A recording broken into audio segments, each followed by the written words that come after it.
This is 1988, number 4. They want to know when this function is concave down. So concave down is determined by the second derivative, when the second derivative is negative, and that where can it change from negative to positive? That's going to be where the second derivative is 0 or the second derivative does not exist. So we need to find the second derivative. And I'm going to rewrite this as a -1 power, so I'm able to take the derivative. That's actually f, sorry. So now the derivative, we use the power rule.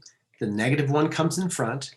We have box, decrease the power by 1, multiply by the derivative of box. So we're going to end up with 5 x minus 2 to the -2.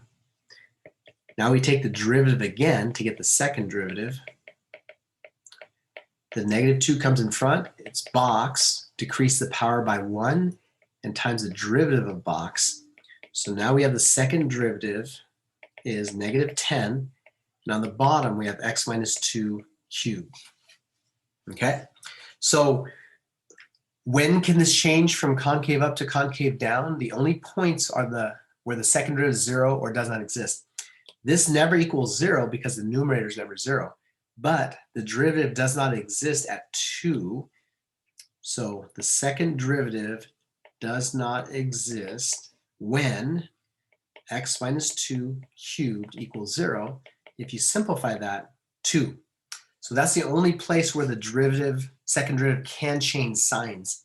So at that point, the second derivative is 0. If it's 0, it's neither concave up nor concave down at that point. But that's where it's going to change. So I'm going to pick a point to the left and a point to the right, any random point.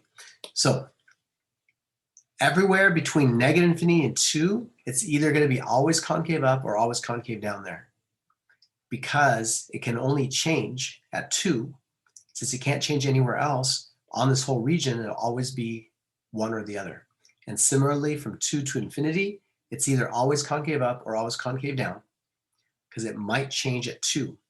So to figure it out, we put 0 into the second derivative. If you put a 0 here, that's -2 cubed, which is -8.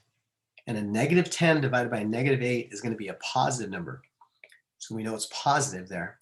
We plug in 10. 10 minus 2 is 8.